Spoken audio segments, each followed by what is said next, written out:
अस्सलामुअलैकुम everyone, I am doctor Shansa Tahir and आप देख रहे हैं डॉक्टर मोटिवेशन। आज की वीडियो के अंदर हम डिस्कस करने लगे हैं एडवर्ब के बारे में।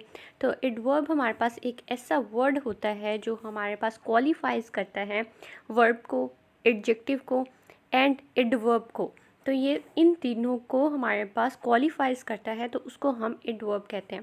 अब एग्जांपल देख लेते हैं। An intensely dark cat ran very fast. अब फास्ट हमारे पास जो है वो एडजेक्टिव है, वेरी जो है वो एडवर्ब है क्योंकि वो उसको मॉडिफाई कर रहा है, एंड इंटेंसली जो है वो हमारे पास एडवर्ब है, जबकि डार्क भी हमारे पास एडवर्ब है, तो ये एडवर्ब को भी मॉडिफाई करता है।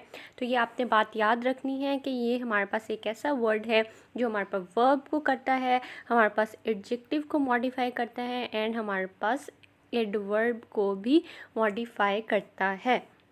नेक्स्ट पर हम टाइप्स देख लेते हैं एडवर्ब की। तो we have the 5 types of adverb. First we have the adverbs of manner, adverb of time, adverb of place, adverb of frequency and adverb of degree. अब हम वन बाय वन सारों को discuss करते हैं। First of all I have the adverbs of manner. Manner वो चीज़ होती है जो हाउ का आंसर देती है आपको, यानी how everything has been done. तो हाउ का जो भी चीज़ आंसर देगी that would be the adverb of manner. जैसे कि हमने कहा how clearly, fluently, gladly, slowly, lazily, beautifully, anxiously, curtly, fast, well, quietly, badly, nicely, sweetly, bravely and superbly. तो ये सारे हमारे मैनर्स को शो कर रहे हैं। तो आपने याद रखना है जब भी आपके पास आंसर हाउ का आ रहा हो तो that would be the adverb of manner. Next पे we have the adverb of time. Adverb of time जो है वो हमारे पास व्हेन का आंसर देता है। जब भी हमने व्हेन का आंसर किया और हमें आंसर मिला, हमने व्हेन का क्वेश्चन किया और हमें आंसर मिला, तो that would be the adverb of time. जैसे कि when, before, late, now, daily, lately, immediately. We have early, monthly, yearly, annually, soon, tomorrow, since, then, yesterday, today, formerly, ago, already and yet। ये सारे जो question आपके words हैं ये आपको जवाब दे रहे हैं व्हेन का। तो ये these are all the adverb of time. Next हम थर्ड पर देख लेते हैं। We have the adverb of place. Adverb of place हमारे पास हमेशा वेयर का आंसर देता है। Where, here, there, everywhere, up, down, forward, near, round, away, backward, inside, outward, outside और अबव। ये सारे आंसर्स जब आपको मिलेंगे यानी वेयर का आंसर आपको मिलेगा तो that would be the adverbs of place. Fourth पर डिस्कस करते हैं जी एडवर्ब्स ऑफ फ्रीक्वेंसी। तो एडवर्ब ऑफ फ्रीक्वेंसी हमारे पास डिटर्मिन करते हैं हाउ ऑफन, यानी कितनी बार। यहाँ पे हमारे पास वर्ड्स हैं, एवर है, समटाइम्स है, सेल्डम है, अगेन है, फ्रीक्वेंटली है, ऑलवेज है, नियर है, ट्वाइस है, यूजुअली है एंड जनरली है। तो ये हमारे पास सब आंसर दे रहे हैं हाउ ऑफन का। These are the adverbs of frequency. Last में हमारे पास जो फिफ्थ टाइप है एडवर्ब्स की that is adverbs of degree. तो ये हमारे पास आंसर देता है हाउ फार। तो too, almost, quite, rather, very, much, enough, scarcely, hardly, less, more, so, although, partly, pretty and fully. तो ये सारे वर्ड्स जो हैं ये हमारे पास हाउ फार को शो करते हैं, एडवर्ब्स ऑफ डिग्री को शो करते हैं। तो फर्स्ट ऑफ ऑल हमारे पास एडवर्ब वो वर्ड होता है जो वर्ब को मॉडिफाई करता है, जो एडजेक्टिव को मॉडिफाई करता है एंड जो एडवर्ब को मॉडिफाई करता है। And we have the 5 types of the adverb, जिसके अंदर we have the adverb of manner, adverb of time, adverb of place, adverb of frequency and adverb of degree. अब हम इसके रूल्स पे फर्दर बात करते हैं। आपको बेसिक समझ आ गई है एडवर्ब की। First of all we have the order and the placement of adverbs. तो ऑर्डर ऑफ एडवर्ब्स जो है वी हैव द MPT का रूल। M से we have the manner, P से we have the place and T से we have the time. तो यही आपका सीक्वेंस और ऑर्डर इस्तेमाल होना है। जैसे कि एग्जांपल देखें, he was dressed up neatly हमारे पास मैनर को शो कर रहा है, एट द पार्टी प्लेस को शो कर रहा है, एंड यस्टरडे हमारे पास टाइम को शो कर रहा है। तो MPT का रूल आपने इस्तेमाल करना है for the order of adverbs. Now we have the placement of adverbs. तो प्लेसमेंट कैसे होती है? फर्स्ट ऑफ ऑल हमारे पास या तो सब्जेक्टिव आता है, देन हमारे पास वर्ब आता है इंट्रांजिटिव, देन हमारे पास एडवर्ब आ जाता है। जैसे ही वॉक्स सॉफ्टली, तो हमारे पास ये ही सब्जेक्ट था, वॉक्स हमारे पास वर्ब आ गया, एंड सॉफ्टली हमारे पास एडवर्ब था, तो ये ख़त्म हो गया। इस तरह से उसकी प्लेसमेंट हो सकती है। सेकंड वाली प्लेसमेंट देखें जी, वी हैव द सब्जेक्ट, फिर हमारे पास एडवर्ब आएगा, देन हमारे पास वर्ब आएगा ट्रांजिटिव वाला, देन हमारे पास ऑब्जेक्ट आएगा। ठीक है, ही फ्लुएंटली स्पीक्स इंग्लिश। अब ही हमारे पास सब्जेक्ट है, फ्लुएंटली हमारे पास एडवर्ब है, एंड हमारे पास स्पीक्स जो है वो वर्ब है, एंड इंग्लिश हमारे पास ऑब्जेक्ट है। थर्ड वाला रूल देखें उसकी प्लेसमेंट का, तो first of all we have the subject, then we have the verb transitive, then we have object, and then we have the adverb. Example देखें, ही स्पीक्स इंग्लिश फ्लुएंटली। अब हमारे पास English के बाद यानी ऑब्जेक्ट के बाद हमारे पास एडवर्ब आया है फ्लुएंटली।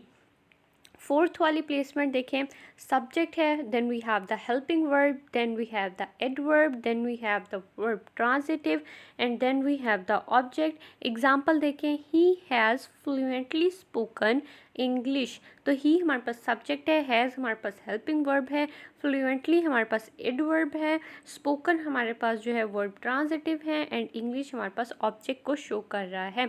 तो these are the placement of the adverbs के किस किस जगह पर हम एडवर्ब को प्लेस कर सकते हैं बेसिकली।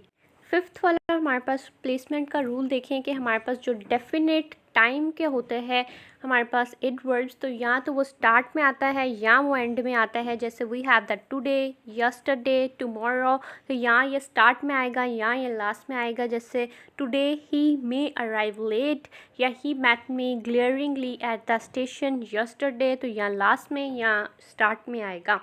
तो आपने इसको याद रखना है।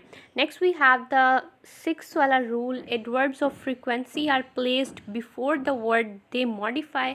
तो जिस वर्ड को भी वो मॉडिफाई कर रहे होते हैं एडवर्ब्स ऑफ फ्रीक्वेंसी, तो वो हमेशा उससे पहले आया करते हैं। तो ये भी इम्पॉर्टेंट है।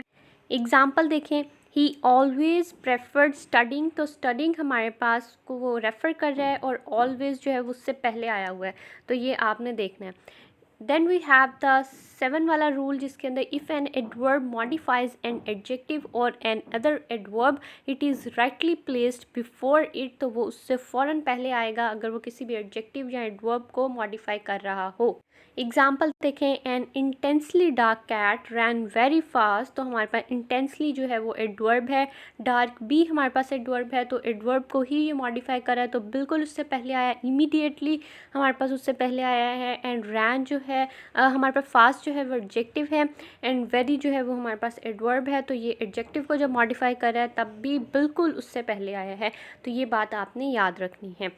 Next we have the last and eighth rule of placement of adverb. One adverb qualifies the whole sentence is placed in the start. तो कोई भी adverb जो पूरे sentence को qualify कर रहा हो वो हमेशा start में आएगा। जैसे hopefully, probably, obviously, surely, luckily। तो इन सब situations के अंदर आपने अपना जो adverb होना है उसको हमेशा start में लगाना है। नेक्स्ट पर हम डिस्कस कर लेते हैं एडवर्ब ऑफ एम्फेसिस को यानी इन्वर्जन रूल को। तो हमारे पास कुछ वर्ड्स हैं जिसके अंदर आ जाता है we have the no sooner, no later, not once, not until, not only, only, never again, never before, rarely, scarcely, hardly and seldom। तो इसके अंदर एडवर्ब्स ऑफ एम्फेसिस जो है वो हमारे पास स्टार्ट में आ जाएगा। Then we have the helping verb, then we have the subject, फिर वर्ब होगा, फिर ऑब्जेक्ट होगा, एंड उसके बाद बहुत इंपॉर्टेंट बात ये है कि हमारे पास फुल स्टॉप आना है, क्वेश्चन मार्क नहीं आना। तो ये होगा हमारे पास इन्वर्जन यानी एम्फेसिस का स्ट्रक्चर। एग्जाम्पल देखें, no sooner had I reached the station then the train arrived। तो ये आपने देखना है, ये हमारे पास एम्फेसिस को शो कर रहा है और ये रूल हम पहले भी कई बार पढ़ चुके हैं।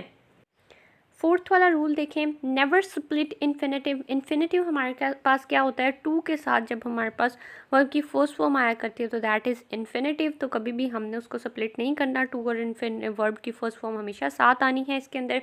एग्जाम्पल देखें, he decided to smoothly settle, तो ये हमारे पास गलत है, ये उसको स्प्लिट किया हुआ है, हमारे पास आना चाहिए ही डिसाइडेड टू सेटल। ये हमारे पास इन्फिनेटिव जो है वो स्प्लिट नहीं हुआ। डाउन द डिफरेंसेस स्मूथली, तो ये हमारे पास एंड में आके एडवर्ब ने उसको सेटल डाउन कर दिया है हमारे सेंटेंस को। फिफ्थ वाला रूल देखें, we have some differences between the adjective versus adverb. तो हमारे पास जो एडवर्ब होता है वो एक्शन वर्ब के साथ एडवर्ब आता है हमेशा। एक्शन वर्ब्स जो होते हैं उनके साथ एडवर्ब आता है, जबकि हमारे पास linking verb, sensory verb, helping verb, इन सब के साथ एडजेक्टिव का इस्तेमाल होता है। तो ये आपने याद रखना है। वेल जो है वो हमारे पास एडवर्ब है, जबकि हमारे पास गुड जो है वो एडजेक्टिव है। तो ये इंपॉर्टेंट है, इसको आपने ज़रूर मार्क करना है, ये इंपॉर्टेंट है। देन वी हैव एडजेक्टिव के साथ जब ly हम लगाते हैं तो वो एडवर्ब बन जाता है, जबकि हम नाउन के साथ जब ly लगाते हैं तो वो एडजेक्टिव बन जाता है। अब मैं आपको समझाती हूँ। जैसे हमारे पास नाउन है, उसके साथ आपने ly लगाया तो वी गेट द एडजेक्टिव, और एडजेक्टिव के साथ जब आपने ly लगाया तो वी गेट द एडवर्ब। तो ये आपने सारा सीक्वेंस याद रखना है।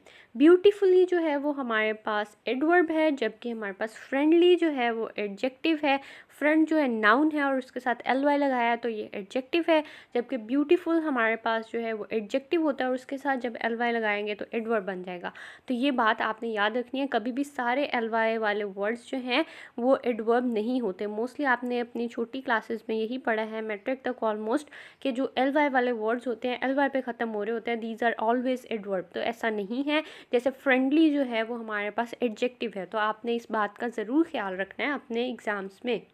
लास्ट में we have some important points. तो ये बहुत इंपॉर्टेंट है, सारे के सारे पॉइंट्स ही बहुत इंपॉर्टेंट है, आपके फिंगर टिप्स पे होने चाहिए, इन सबको इम्पॉर्टेंट मार्क कर लें, ठीक है। उसके बाद हमारे पास आ जाता है सबसे पहले इनफ है, और फिर नाउन है, और एडजेक्टिव है, फिर इनफ है। इसका मैं आपको पहले भी एक निमोनिक बता चुकी हूँ। एडजेक्टिव जो है ए, हमारे पास ABC के अंदर ए पहले आता है और एडजेक्टिव के अंदर ई बाद में आता है। तो एडजेक्टिव के बाद हमारे पास इनफ आना है, जबकि आपने एक याद कर लिया एडजेक्टिव के बाद इनफ, तो आपने इनफ पहले लगाना है और फिर आपने नाउन लगाना है। तो ये आपका रूल जो है कंप्लीट हो जाएगा। आपको ये रूल अब कभी नहीं भूलने वाला, आपने इसी तरह से इसको याद रखना है। एग्जाम्पल देखें, ही हैज़ इनफ मनी, तो मनी हमारे पास नाउन है और इनफ पहले आया हुआ है। The flower is beautiful enough, तो हमारे पास एडजेक्टिव के बाद इनफ आया। थर्ड वाला रूल देखें, हमारे पास very is use for the first degree only, he is a very nice man, और much is use for the second degree, तो he is much nicer than me. तो सेकेंड डिग्री के साथ much आता है एंड फर्स्ट डिग्री के साथ हमारे पास वेरी आता है। That is also very important rule, तो आपने इसको मार्क करना है। Next we have the fifth वाला रूल, जिसके अंदर सम जो है वो पॉजिटिव सेंटेंस में आता है और एनी हमारे पास नेगेटिव सेंटेंस के अंदर आता है। There is some sugar in the port, यानी अभी कुछ शुगर जो है हमारे पास पोर्ट में मौजूद है। Is there any sugar in the port, तो वो नेगेटिव सेंस में, यानी पोर्ट के अंदर कोई शुगर नहीं है, तो तब वी यूज़ द एनी का वर्ड, ठीक है। Then we have the sixth rule, still जो है वो पॉजिटिव सेंटेंस में आता है, जबकि येट जो है वो हमारे पास नेगेटिव सेंटेंस में आता है। एग्जाम्पल देखें, अहमद इज़ स्टिल बिजी, तो ये हमारे पास पॉजिटिव में है। येट आएगा, he has not yet completed his assignment, तो ये नेगेटिव सेंटेंस में है। Then we have the very, जो पॉजिटिव सेंटेंस में आएगा पॉजिटिव फीलिंग में, एंड टू जो है वो नेगेटिव फीलिंग में आएगा। That is also very important rule, इसको आपने मार्क करना है। Very, the moon light is very sweet, तो ये पॉजिटिव में है। He is too weak to walk, या इट्स टू हॉट टुडे, तो ये नेगेटिव सेंस को शो कर रहा है। 8 वाला रूल देखें, बी प्लस ड्यू टू हमारे पास कॉज्ड बाय को शो करता है। बी से मुराद यहाँ पर हमारे पास बी वर्ब्स हैं, यानी इज़, एम, आर, वॉज, वर वगैरह हैं, ठीक है। तो आपने ये याद रखना है, ये हमारे पास कॉज्ड बाय का शो करते हैं। This incidence was due to their carelessness, तो उसकी कॉज बता रहा है वो। नेक्स्ट वाला है 9th वाला रूल देखिए, बिकॉज ऑफ जो है वो ओइंग टू को शो करता है, comes in the start of an adverbial sentence. तो एडवर्बियल सेंटेंस के हमेशा स्टार्ट में हम बिकॉज ऑफ का इस्तेमाल करते हैं, ये आपने याद रखना है। Then we have the else और बट, तो इनका हमेशा कॉम्बिनेशन इस्तेमाल होता है, nothing else but his sagacity saved him. तो एल्स और बट का हमेशा कॉम्बिनेशन इस्तेमाल होना है, दैट इज़ इम्पॉर्टेंट। नेक्स्ट वाला देखें 11 वाला, तो फास्ट हमारे पास करेक्ट होता है, फास्टली कोई वर्ड नहीं होता। कभी भी आपके सेंटेंस में फास्टली आया तो आपने उसको करेक्ट नहीं करना, फास्टली कोई वर्ड नहीं होता, फास्ट ही हमेशा एडवर्ब के तौर पर इस्तेमाल होता है, that is so important rule. ये सारे बहुत इंपॉर्टेंट हैं, इन सबको इम्पॉर्टेंट मार्क करना है आपने। Next we have the hard, तो हार्ड करेक्ट होता है, हार्डली नहीं होता। जैसे कि आप कहेंगे this work is so hard, आप ये नहीं कह सकते this work is so hardly, तो वो गलत होगा। लेकिन हार्डली जो है वो एडवर्ब ऑफ फ्रीक्वेंसी के तौर पर जब इस्तेमाल होता है, जैसे हार्डली, बेयरली, स्क्रेसली, तो तब ये ठीक होगा, ठीक है। Then we have the like, like हमेशा सेंटेंस के स्टार्ट में आता है, वाइल अलाइक जो है वो हमेशा सेंटेंस के एंड में आता है। तो ये हम पहले भी पढ़ चुके हैं रूल्स के अंदर, तो आपने इसको ज़रूर पढ़ना है, these are important rules. Then we have the as, तो एज जो है वो रियल सिचुएशन को शो करता है, जबकि लाइक जो है वो अनरियल सिचुएशन में इस्तेमाल होता है। तो ये भी आपने सेंटेंस के मुताबिक अपना यूज़ करना होता है, तो इसका करेक्शन भी बहुत इंपॉर्टेंट है, आपने ज़रूर इस पर फोकस करना है। Next we have last rule, जिसके अंदर आफ्टर जो है वो इन द स्टार्ट आता है एंड आफ्टर वर्ड्स जो है वो सेंटेंस के हमेशा एंड में आया करता है। तो दिस इज़ सो इम्पॉर्टेंट, ये सारे ही रूल्स बहुत इंपॉर्टेंट थे, आपने इनको ज़रूर इंपॉर्टेंट मार्क करना है और इनको अच्छे से प्रैक्टिस करना है, बहुत अच्छे से फोकस करना है। ये फास्ट वाला रूल बाज़ औक़ात आ जाता है, हार्ड वाला आ जाता है, एज और अलाइक आ जाता है, ठीक है। तो आपने इनको ज़रूर फोकस करना है। स्टिल और येट आ जाता है, वेरी और टू का रूल आ जाता है, सम और एनी का रूल आ जाता है, तो आपने इसको ज़रूर फोकस करना है साथ साथ। That is all from my side. I have tried my best. That is lecture from the chemical grammar. अब नेक्स्ट पर हम किप्स की बुक से पढ़ेंगे। Thank you so much.